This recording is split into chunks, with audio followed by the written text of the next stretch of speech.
జలయుద్ధం ఖాయం. నదీ జలాల్లో రాష్ట్ర హక్కులకు భంగం కలిగితే ఉప్పిన తప్పదు. రేవంత్ రెడ్డి మన నీటి హక్కులను బాబుకు తాకట్టు పెట్టారు. కేటీఆర్ జీఆర్ఎండ్బి ఎజెండాకు ఎట్లా ఓకే చెప్తారు, రాష్ట్ర హక్కులను ఎలా కాపాడుతారో సీఎం రేవంత్ రెడ్డి, మంత్రి ఉత్తమ్ కుమార్ రెడ్డి చెప్పాలి. చంద్రబాబు చెప్పు చేతుల్లో రేవంత్ సర్కార్. ప్రజల ఆస్తులు నిషేధిత జాబితాలో పెట్టి రేవంత్ పొంగులిటి దోచుకుంటున్నారు.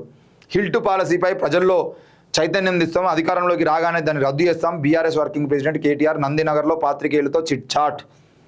మరి మేమేమడుతున్నాం అంటే, జలయుద్ధం ఏదైతే ఉందో, జలయుద్ధం ఉప్పెన ఖాయం అని చెప్పేసి చెప్తున్నటువంటి కేటీఆర్ గారు, ఆయన చెప్తున్నటువంటి మాటలు చంద్రబాబుకు రేవంత్ రెడ్డికి సంబంధించిన విషయంలో యాక్సెప్ట్ చేయాల్సినటువంటి పరిస్థితులు కనబడుతున్నాయి తెలంగాణలో. ఎందుకు అనంటే, గత కేసీఆర్ పాలనలో 10 ఏళ్ల పాటు ఆయన ఎంత అరాచక పాలన చేసినా, ఎంత దోపిడీ చేసినా, ఇంకెన్ని చేసినా, ఆయన ప్రజలను ఇబ్బంది పెట్టినా, నిరుద్యోగులను ఇబ్బంది పెట్టినా, ఉపాధులు కల్పించకపోయినా, అసలు ఆ 10 ఏళ్ల పాటు ఏ రకమైనటువంటి ఉపయోగం లేకపోయినా ఆంధ్ర పెత్తనం తెలంగాణ మీద లేకుండా చూసుకున్నటువంటి ప్రయత్నం కొద్దిగా చేసిండు.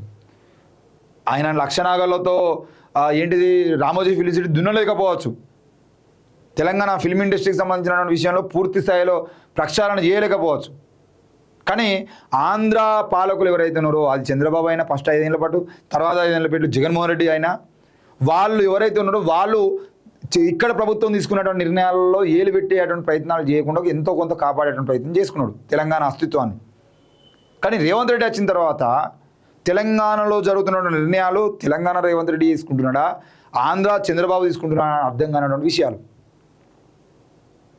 అక్కడి పోలీసులు ఇక్కడ పోలీసుల పర్మిషన్ లేకుండానే వస్తారు, అక్కడి రాజకీయ నాయకులు ఇక్కడ పర్మిషన్ లేకుండానే మేము మీటింగ్ పెట్టుకుంటాం, ఏం చేసుకోవాలని మాట్లాడతారు. తెలంగాణ మా అయ్య జాగీర్ అని మాట్లాడతారు, మీ అయ్యల జాగీర్ అని మాట్లాడతారు. అక్కడి నాయకులను ఏమన్నా అంటే ఇక్కడి జర్నలిస్టుల మీద కేసులు పెడతారు. అరే, అక్కడ నుండి ఒక నాయకుడు ఇక్కడికి వచ్చి ఇక్కడ ప్రజలను రెచ్చగొడతా ఉంటే ఇక్కడ పోలీసులు, ఇక్కడ ప్రభుత్వం ఏం చేస్తున్నట్టు? దాని గురించి మాట్లాడినటువంటి వాళ్ళ మీద కౌంటర్ కేసులు పెడతారు. ఏంటిది? ఆంధ్రప్రదేశ్కి సంబంధించిన వ్యక్తుల గురించి మాట్లాడినామని చెప్పేసి తెలంగాణ యూట్యూబ్ల మీద, తెలంగాణ డిజిటల్ మీడియా మీద కేసులు నమోదవుతాయా? ఇక్కడ జర్నలిస్టుల మీద కేసులు నమోదవుతాయా?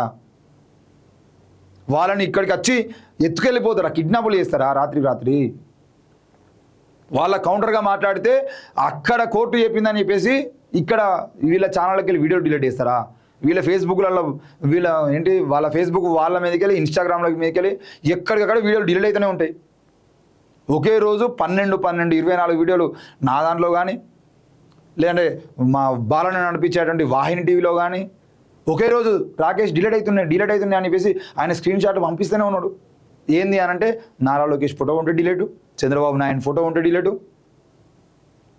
ఇక్కడ తెలంగాణ ప్రభుత్వం గురించి మాట్లాడితే ఏం కాదు, కానీ ఆంధ్ర గురించి మాట్లాడితే మాత్రం వెంటనే డిలీట్ అవుతాయి. మరి మీరేం చేస్తున్నారు?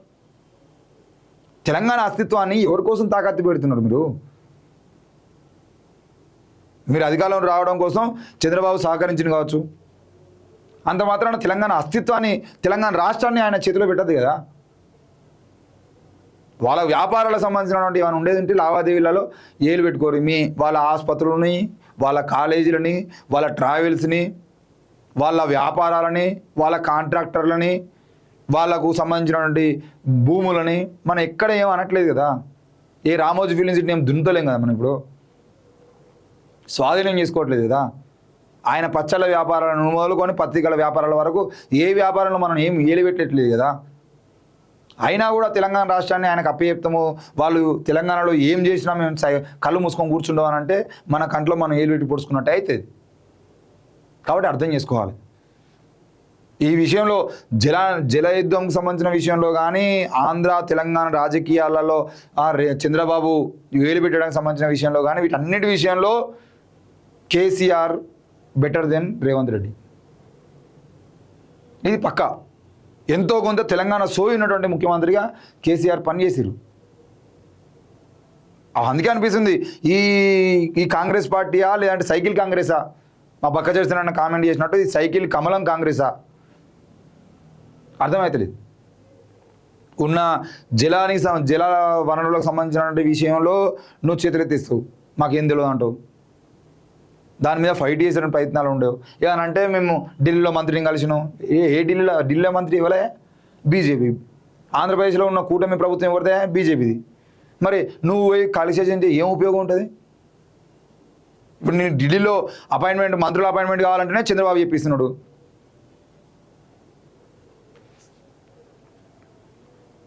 ప్రజల ఆస్తులు నిషేధిత జాబితాలో పెట్టి రేవంత్ రెడ్డి, పొంగులెడ్డి దోచుకుంటున్నారు. అదే నాకు అర్థం కాదు. ఈడ మంత్రుల పేరు రాసినప్పుడు సీఎం రేవంత్, మంత్రి ఉత్తమ. మీ అగ్రకుల మీడియాలలో ఈ నమస్తే తెలంగాణ పత్రిక అయినా కూడా రేవంత్ రెడ్డి తోకను ఎందుకు తొలగిస్తున్నారు? ఉత్తమ్ కుమార్ రెడ్డి, ఆ రెడ్డి తోకను ఎందుకు తొలగిస్తున్నారు? సీఎం రేవంత్, ఉత్తమ్ రేవంత్, పొంగులేటి శ్రీనివాసరెడ్డి అని రాయడాదా? రేవంత్ సర్కార్, రేవంత్ రెడ్డి సర్కార్ కాదా? ఇది రెడ్డి సర్కారే కదా. ఇక్కడ ముగ్గురు పేర్లు రాసినావు. ముగ్గురు పేర్లలో రేవంత్ రెడ్డి, ఉత్తమ్ కుమార్ రెడ్డి, శ్రీనివాసరెడ్డి, పొంగులేటి శ్రీనివాసరెడ్డి, ముగ్గురు రెడ్లే. తెలంగాణ ఎవరు దోచుకుంటున్నారు? రెడ్లే. ఇప్పుడు నమస్తే తెలంగాణ ఎవరిది అంటే విలమలది. కాబట్టి ఈ కులం పేరు వాళ్ళు రాయరు. వాళ్ళ పత్రికలోనేమో కేటీఆర్ అని రాస్తారు, కేసీఆర్ అని రాస్తారు, హరీష్ అని రాస్తారు. హరీష్ రావాని రాసేటువంటి పత్రికలో కొన్ని పత్రికలు ఉంటాయి కావచ్చు. కానీ వీళ్ళకి సంబంధించిన వాటిలో హరీష్ అని రాసి పెడతారు. కేటీఆర్, కేసీఆర్ మనకు అర్థం కాదు. కేటీఆర్, కేసీఆర్ అని అలవాట్లో పడిపోతాం. ప్రతిసారి రావు రెడ్డి అని అంటే తెలంగాణ రెడ్డి దోచుకుంటున్నారు, రావులు దోచుకుంటున్నారు అనే విషయం తెలంగాణ ప్రజలకు సోయికత్త అనే విషయం వాళ్ళకి తెలుసు. కాబట్టి సగం పేర్లతో రేవంత్, పొంగులేటి, ఉత్తము. ఏంది ఉత్తము? అదే బట్టి విక్రమార్క పేరు రాయాల్సి వచ్చినప్పుడు బట్టి విక్రమార్క అని రాస్తారు. ఎందుకంటే బట్టి అని కనబడితేనే వీళ్ళకు ఆయన కులం ఏందో తెలుస్తుంది కాబట్టి.